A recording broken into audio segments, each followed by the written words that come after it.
नमस्कार. माझ्या अंतरंगामध्ये मी प्रमिला आपणा सर्वांचं मनपूर्वक स्वागत करते. तर सर्वजण माझ्या चॅनेलवरती इतकं छान प्रेम देतात त्याबद्दल सर्वांचे मनापासून अगोदर आभार मानते. आता मी गेले होते मार्केटमध्ये, जराशी मला ज्वारी आणायची होती आणि किरकोळ बाजार होता. तर काय झालं, मी एका ठिकाणी माझी गाडी पार्क केली होती आणि बाजार घेऊन आले. ट्रॅफिक असं जाम असतं भरपूर, म्हणजे गाडी वगैरे लावायला तर काही तुम्हाला चान्सच नसतो. तर कसं तरी मी एका ठिकाणी गाडी लावलेली आणि ती खरं तर दुकानाच्या समोरच होती. दुकानदार काही जास्त वेळ गाडी ठेवून देत नाही, चला लगेच 5 मिनिटात येते म्हणून सांगायचं घेऊन जायचं असं. तर मी पटकन समोर एक बाजार होता तिथे गेले, ज्वारी घेतली, माझं किरकोळ साहित्य होतं ते घेतलं आणि झटकन बाहेर आले तर माझ्या गाडीसमोर एक बाई उभा होती, समोरच होती. तर मी म्हटलं सरका इकडे जरासं. तर तिच्या कडेवरती लहान मुलं होतं.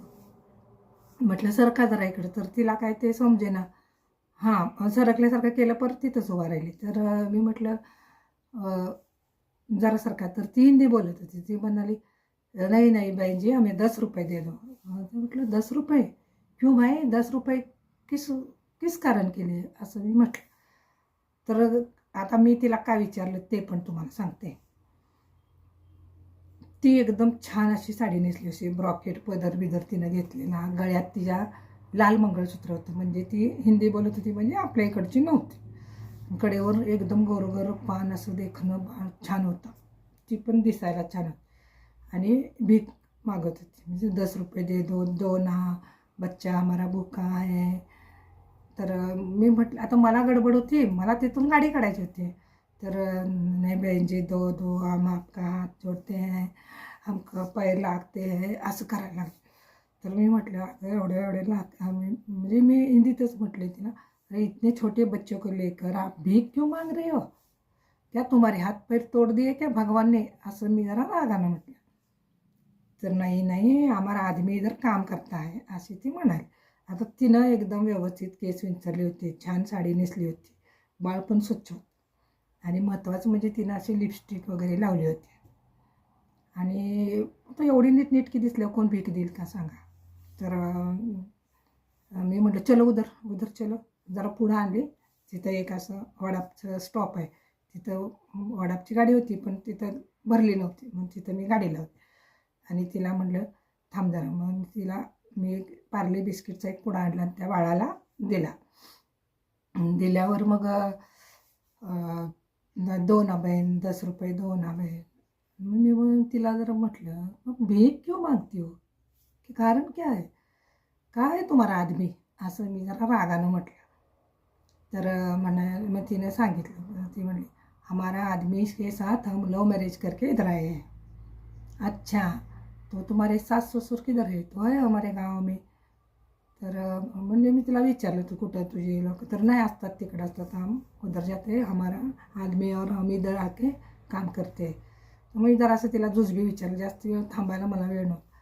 तर तिनं सांगितलं की हमारा ऐसा है, हम फेसबुक पे फ्रेंड थे और अभी हमने लव मैरिज किया है, घर वालों ने हमें इजाज़त दी, वापस हमने लव मैरिज किया ऐसा.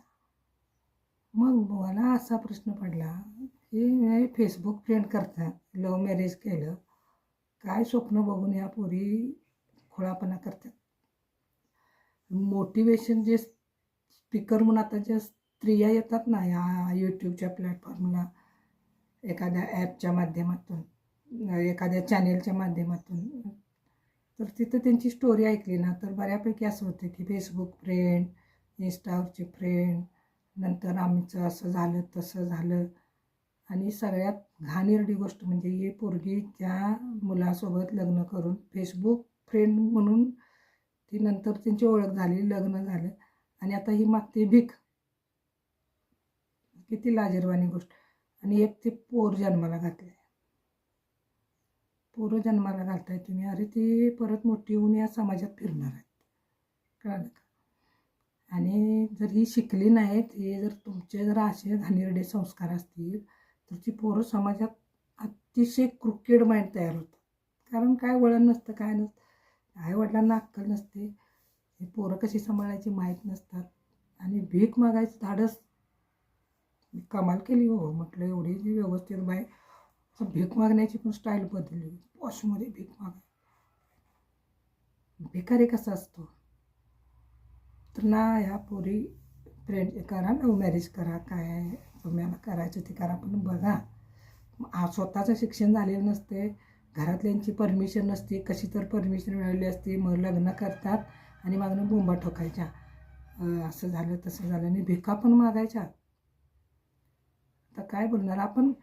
फेसबुकच्या थ्रू मैत्री आणि नंतर लग्न केलेल्या मुलींच्या मोटिवेशनल स्टोऱ्या बघा आहेत, यूट्यूबवर भरपूर आहेत. आता त्या सक्सेस झाल्यात, पण त्यांचा पास्ट म्हणजे पास्ट असा आहे की त्या असं वर हात लावून मग खाली आल्यात, मृत्यूला असं टच करून मग मागाले. हर इथं काय प्रेम बिम नाही, तर सगळं अट्रॅक्शन होतं आणि आता ते सगळं खत्म झालं आहे, संपलं आहे. आता काही नाही.